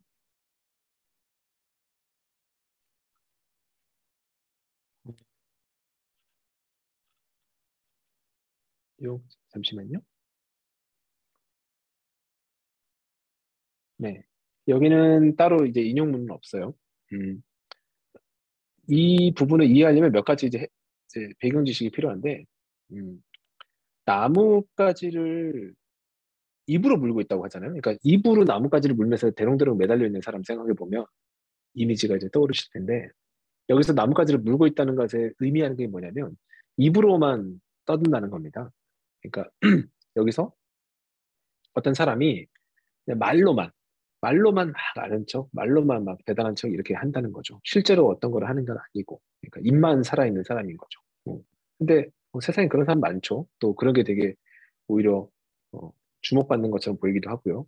뭔가 잘난 것처럼 말을 되게 많이 하고, 또 그런 말로써 사람들을 뭐 현혹을 시키든 설득을 하든 그런 사람들이 더 많은 걸 가져가는 것처럼 보이는 게 많이 있습니다. 여기서 어쨌든 나뭇가지를 뭐 아무것 손으로 붙잡지도 않고 입으로만 매달려 있다는 건 그렇게 말로만 사는 사람을 얘기하는 건데요. 여기서 어떤 사람이 질문을 하는 거죠. 달마가 서쪽에서 온 의도가 뭐냐고. 대답을 하면은 나무에서 이제 떨어져 죽게 되는 거고, 대답하지 않으면은 그 사람을 무시하게 되는 거니까, 이럴 때 어떻게 해야 되느냐라고 이제 물어보는 거죠. 정답은, 사실 정답이 없는 게, 계속해서 이제 무문관의 은혜, 화두라고 말씀드리지만, 여기서 강신주 작가가, 어, 자기 생각으로 밝힌 정답은 그거예요. 나무에서 어, 그 나무를 다시 발로 잘 붙들고 천천히 나무에서 내려와서 땅으로 어, 땅에 올라선 뒤에 그 사람 질문에 답을 한다. 그게 맞는 행동이다라고 이렇게 강신주 작가는 얘기를 했어요. 그러니까 결국 무슨 얘기냐면 그 말이라고 하는 것이 어, 여기서 나오는 것처럼 계속 말로만 이렇게 떠드는 것은 사실 이제 헛것일 수 있다는 거죠. 음. 말로만 하는 것은 이제 헛것일 수 있고, 실제 그 불교에서 보면 그 무건 수행이라고 우리 많이 뭐 드라마에서 나오고, 이제 불교에 대해서 잘 모르는 분들도 알고 있는 것입니다. 그러니까 말을 하지 않은 상태로 계속해서 어, 본인이 수행을 하는 거죠. 근데 이 말을 하지 않은 행동 자체가 사실은 말하기를 거부하는 게 아니라 제대로 말을 하기 위해서 말을 하지 않는 것이라고 합니다. 그러니까 무건이라는 것이 음, 다른 사람과 대화를 내가 거부하기 위함이 아니라 어, 내가 계속해서 그 깨닫지 못한 상태의 말, 아니면 충분히 고민하지 않고서 내뱉는 말. 그러니까 이제 그런 말들이 결국 이렇게 노이즈처럼 쌓이고 쌓이게 되면은 오히려 나 스스로 아니면 다른 사람의 수행을 방해하게 되는 거죠. 그리고 내 삶을 점점 더 그런 그 거짓된 말들로 어, 오염시키는 거니까요. 점유시키는 거니까요. 그러니까 그런 것들을 이제 끊는 거죠, 먼저. 다 끊고 충분히 이제 숙고한 상태에서 자기의 어떤 사고 체계와 언어 체계를 다시 한번 정비하고, 그리고 깨달음과 올바름에 도달하도록 그렇게 만든 뒤에 음, 이제 다시 그 언어 생활을 시작하는 것. 그게 이제 무건 수행의 의미고 목표이다. 이렇게 생각이 듭니다. 그러니까 여기서처럼 사실은 나무에서 떨어지지 않으려고 입으로 나뭇가지를 물고 있다면 얼마나 절박하게 매달려 있겠어요. 근데 그 모습이 이제 끊임없이 이제 말로서 떠들어야 되고, 글로써 다른 사람에게 뭔가 의사 전달을 해야 되고, 또 그래야만 내가 돈을 벌 수 있고, 그 돈으로 또 먹고 살 수 있고, 그렇게 살아가는 뭐 저를 포함한 많은 사람들의 모습이 좀 떠오릅니다. 근데 사실은 그렇게 하는 행위들이 어떤 의미가 있는가? 얼마나 우리가 생각하는 우리가 원하는 삶의 모습과 닮아 있는가 생각하다 보면 사실은 동떨어져 있는 모습들 많이 느끼라고 저는 생각을 해요. 저는 그렇게 생각할 때가 많이 있었거든요. 어떨 때는 정말 내가 계속해서 이렇게 이미 내뱉은 말이 있기 때문에 그 말에 계속해서 덧대고 하면서 사실 이제는 내가 달라져 있어서 내가 내뱉은 말에 대해서는 철회를 하고 다른 말을 하고 싶은데 그러지 못한 상태로 말과 내가 괴리되어서 각자의 길을 가는 것처럼 느껴질 때가 있거든요. 그럴 때 이제 자괴감이 들기도 합니다. 근데 그럴 때 사실 여기 이 화두에 나온 것처럼 내가 내 목숨줄이라고 여기면서 물고 있던 나뭇가지를 입에서 빼내고 음, 땅 위에 올라서서 어, 이제는 그렇게 절박하게 매달린 어떤 그 말이 아니라 언어가 아니라 내 자신이 지금 이 순간부터 진심으로 깊이 생각해서 옳다고 생각하는 새로운 어떤 언어를 시작할 수 있는가, 그렇게 할 수 있는가라는 생각을 해보게 되었고요. 음, 뭐 제가 이직을 할 때의 시점과 맞물리기도 했습니다. 제가 현대에 계속 다니는 선택지도 있었고, 새로운 곳으로 가는 선택지도 있었는데, 현대를 계속 다니는 선택지를 가게 되면 이 나무에 계속 매달려 있는 모습처럼 제가 느껴지는 게 있더라고요. 왜냐면 제가 진실로 그것이 옳다고 믿었을 때도 있고, 제가 또 그렇게 주장도 했고, 그리고 제가 만든 이메일과 보고서에 제 이름이 선명하게 들어가 있고요. 하지만 이제 그런 것들을 어, 이제 새롭게 다 지워내고 다시 시작하고 싶은 마음이 안에 가득 차올랐었거든요. 왜냐면 세상이 달라졌고, 저도 달라졌고, 저의 생각도 달라졌으니까요. 그런데 이 증거주의라고 해야 할까요? 그런 것들이 저를 자꾸 그러지 못하게 음, 옥조이더라고요. 족쇄처럼 저를 채우더라고요. 그리고 그런 걸 다 철회해버리면 제가 지금 음, 일구어 놓은 어떤 작은 업적이라고 할까요? 아니면 제가 차지한 위치라고 할까요? 그런 것들까지도 다 쓸려서 사라질 것 같은 불안감도 있었고요. 근데 사실 이 나뭇가지에 매달려 있는 그런 불안불안한 어떤 그런 모습의 삶은 결국 아무리 시간이 지나도 행복한 모습과는 거리가 있다라고 저는 생각하기 때문에 어, 그 나머지 내려오기로 결정한 거죠. 그래서 완전히 새로운 지금 회사로 옮겨온 것이고 기존에 제가 했던 것들은 단 한 톨의 지식도 사실 활용할 수 없는 그런 상황에 저를 지금 몰아넣은 것입니다.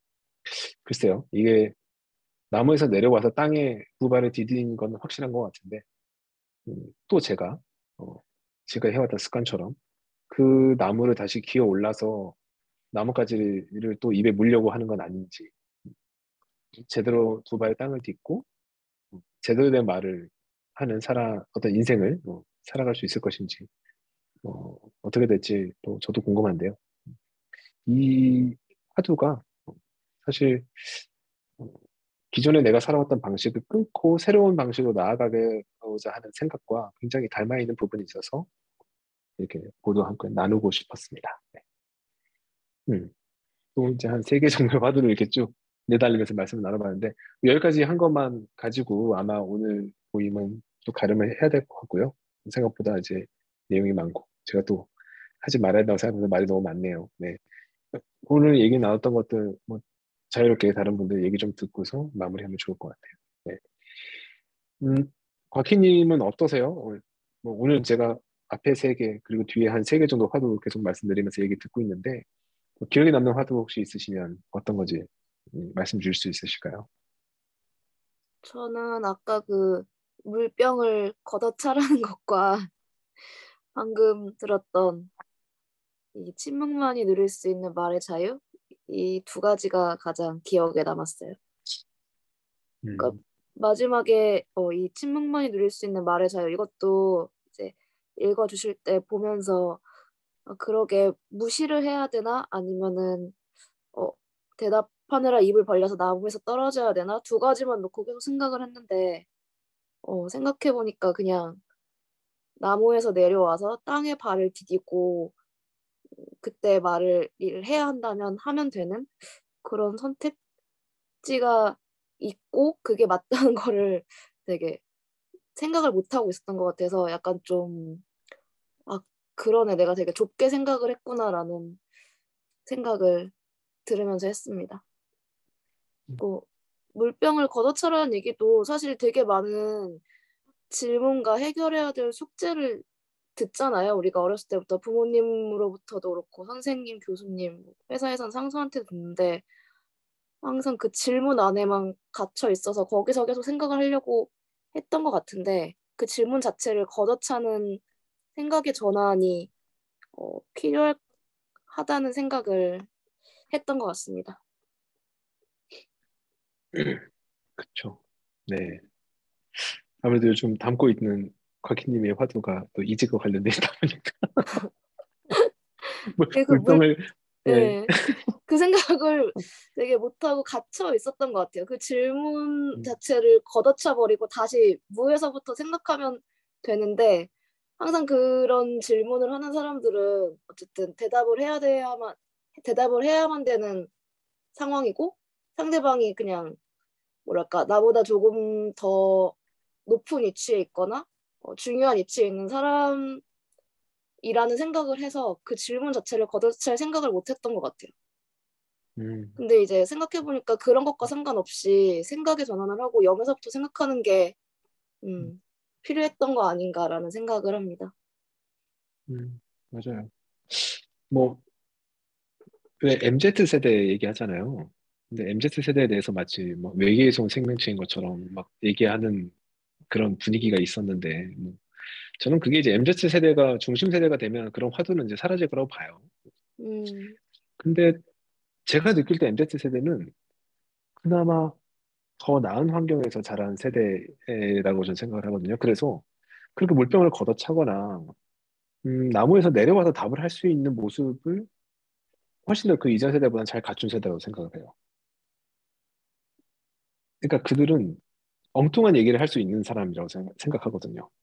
근데 사실 따지고 보면 그 질문 밖에서 답을 찾을 수 있는 어떤 그런 훈련이 그래도 어느 정도 된 존재들이다. 바꿔 얘기하면, 그러니까 저를 포함한 저희 세대는 질문 밖으로 나가면 죽는 줄 알고 살았던 세대인 것이고, 저희의 윗세대에는 질문 밖으로 나가면 진짜 죽임을 당했던 세대라고 생각을 하거든요. 음. 그래서 뭐 김일성 만세 그러면 소리 소문 없이 잡혀가지고 정말 죽이기도 했잖아요. 그러니까 그런 것처럼 세상은 점점 그러니까 answer question이라고 해서 질문에 맞는 답을 하기를 요구하는 하나의 큰 화두가 있지만 그런 어떤 좁은 어떤 세계관을 넘어서는 걸로 유도를 하고 있지 않나? 라는 생각을 좀 많이 합니다. 그것이 이제 융합이고 어떤 창조고 마치 그런 게 이제 대단한 것처럼 이제 떠받들고 있잖아요. 물론 그런 것들을 단순히 코딩 공부를 하면은 나중에 큰 사람 되는 것처럼 또 국회에서 어, 그런 어떤 그 비즈니스를 해먹고 있는 또 저희 세대의 어떤 사람들이 있긴 한데 참 우습죠. 그런 말들이. 그게 중요한 게 아닌데. 음, 저도 이런 어떤 질문을 뛰어넘는 생각을 하도록 노력해야겠다는 마음까지는 항상 많이 갖고 있고요. 근데 또 반면에 질문에 맞는 답도 준비를 하고 그 질문을 뛰어넘는 답도 준비를 해야 또 오늘의 현실을 살 수 있다는 생각도 동시에 하고 있어요. 왜냐하면 계속 이렇게 질문에서 벗어나는 이야기만 이렇게 떠들다 보면은 또 하나의 체계와 조직에서 제대로 융합할 수 없는 모습이 또 있을 수도 있으니까. 근데 뭐 저는 저희 독서 모임에 있는 분들은 그래도 그 질문의 경계를 충분히 넘나들 수 있는 또 그런 멋진 분들이기 때문에 또 저희는 이런 얘기도 이제 자유롭게 나눌 수 있는 거지 않을까 싶은 생각이 있고요. 맞습니다. 두 가지 화두가 기억에 가장 남으셨네요. 네. 지금 보이저님이나 동광님 혹시 말씀 가능하신 분 계세요? 좀 어려우시면.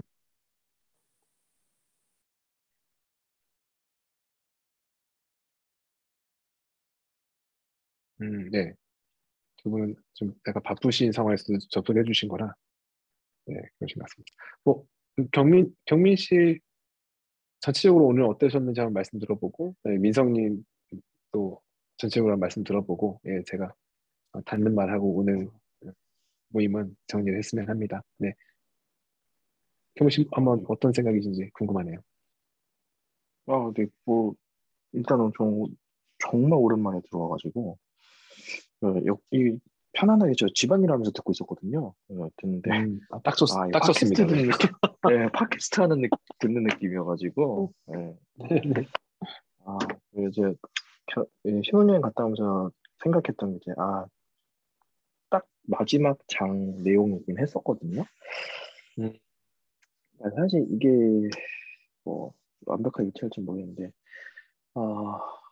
막 그 얘기 하더라고요. 약간 뭐 재밌는 에피소드 아닌 에피소드인데, 이제 여자친구랑 이제 같이 결혼하고 신혼여행 다녀와서 마지막 체크아웃을 해야 하는데, 체크아웃하고 이제 엘리베이터로 걸어가는데, 그 제가 생각했던 엘리베이터 쪽으로 안 가고 다른 쪽으로 가는 거예요. 그래서 거기를 왜 가니? 막 음, 물어보니까 이쪽이 맞는 엘리베이터야라고 하더라고요. 그래서 제가 거기로 가면은 주차장으로 갈 수 없어. 한번 거기 가볼래? 그리고 제가 이렇게 비꼬듯이 얘기했거든요.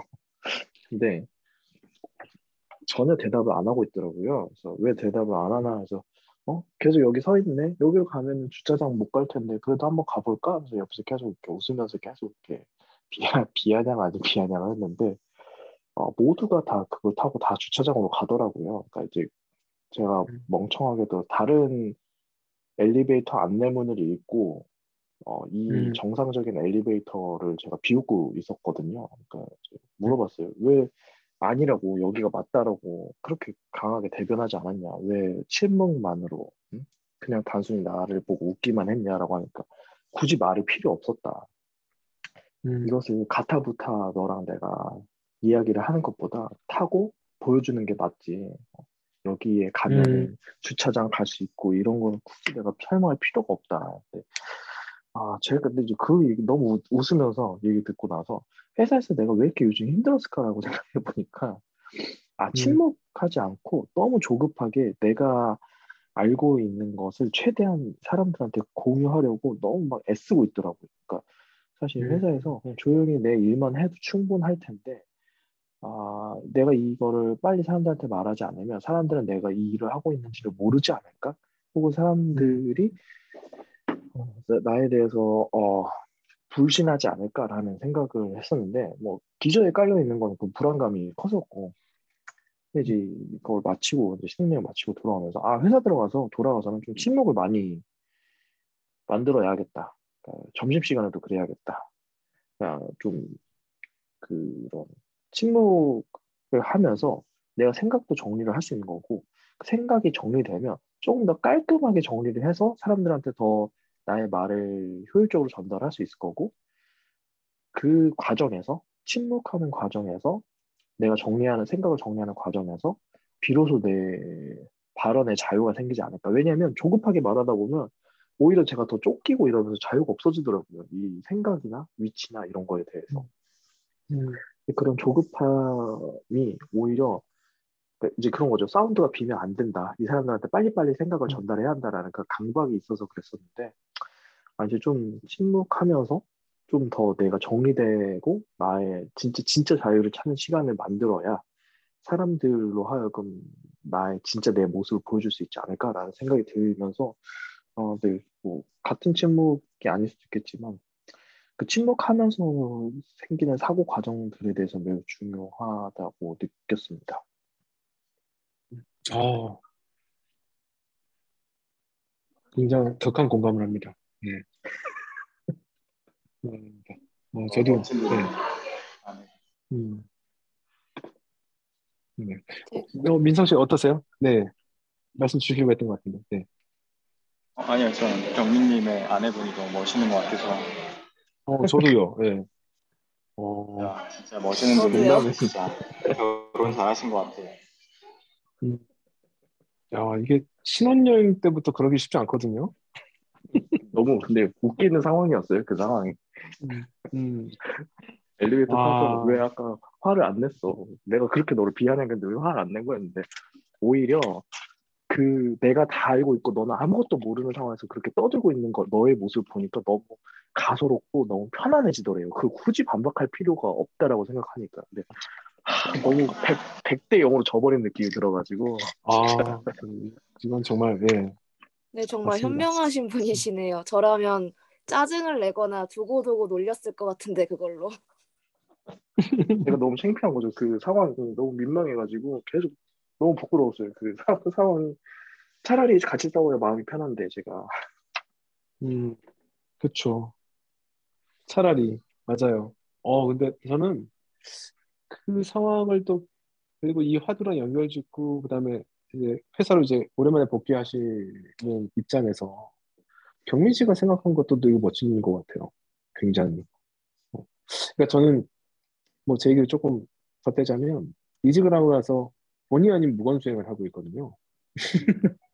세 가지 이유가 있는데 첫째는 전혀 모르는 인더스트리다 보니까 뭐 말을 할 수가 없어요. 막 이 오가는 이 약어들을 이해하는 것조차도 힘들어서 진짜 완전히 빨려 들어가듯이 굉장히 컨퍼런스 콜이 이제 자주 있는데 이걸 도대체 내가 지금 어느 세상에 와 있는 거야? 이런 생각이 드는 게 하나가 있고 또 두 번째는 이제 언어 문제가 있습니다. 이거 다 이제 컨퍼런스를 영어로 하시는데 이 영어가 그냥 정말 약간 전통파인 영국의 영어나 미국의 영어뿐만 아니라 이제 중국인이 쓰는 영어, 그다음에 일본인이 쓰는 영어, 그다음에 영어 되게 잘하시는 분이 쓰는 영어, 약간 콩글리시인데도 열심히 말하시는 영어 막 다 섞여서 들어오는데 뭐 말을 못할 수가 없어요.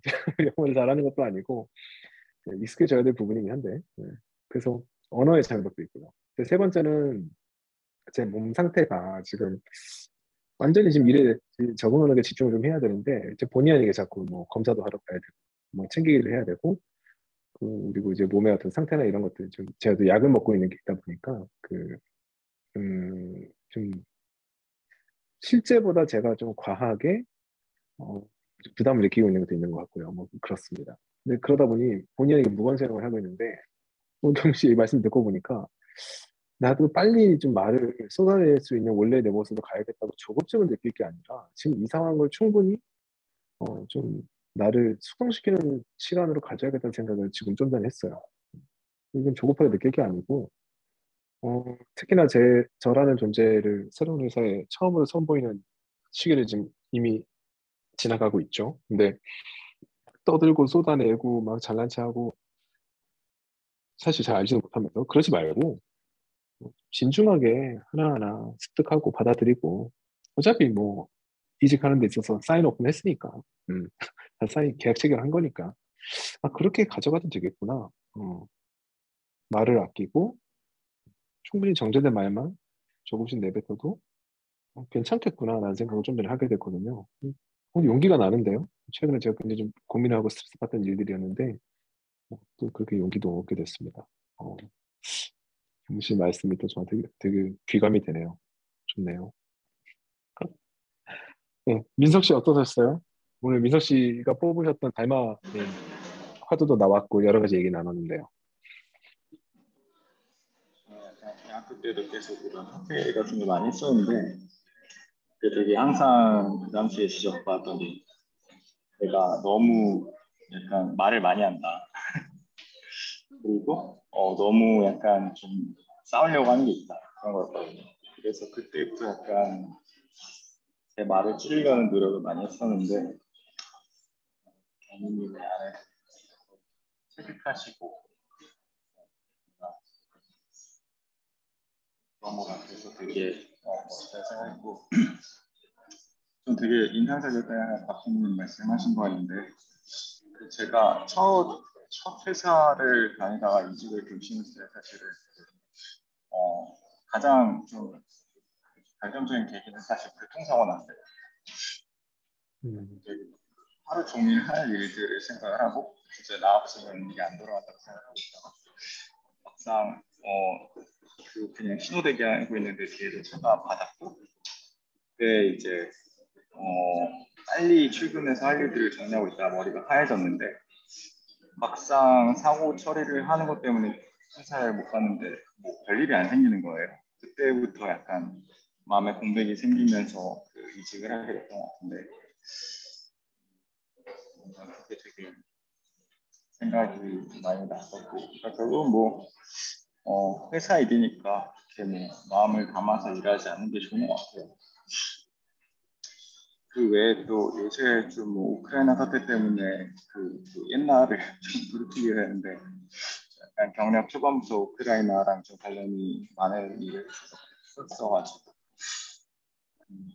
이게 결국은 제 어떤 최근의 고민이랑도 좀 있다는 것 같은데 뭐 다들 이제 이직이나 어떤 뭐 인생에 많은 변화들 이런 고민하는 시기니까 저도 그런 비슷한 고민을 했었고 그냥 뭐 네, 저 자체도 막 그렇게 생각하거든요. 뭐 점점 이제 근로소득의 가치는 떨어지고 일에서 내가 느끼는 만족감에 대해서도 크게 생각을 안 하고 있는데 나는 왜 이렇게 뭐 이직을 하고 싶다고 생각을 했을까? 뭐 생각해 보면은 뭐 그게 나한테 주는 의미는 점점 떨어지고 있는데 내가 여기서 뭔가 벗어나고 싶고 뭐 그런 것들이 것 같아.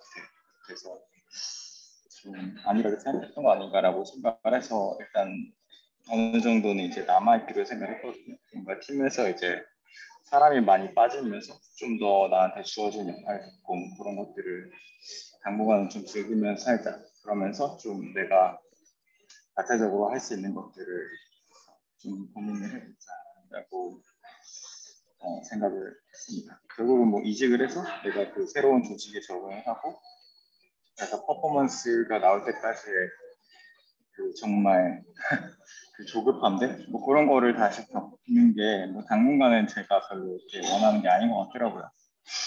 음, 좀 다른 생각을 요새 많이 하고 있어요. 음,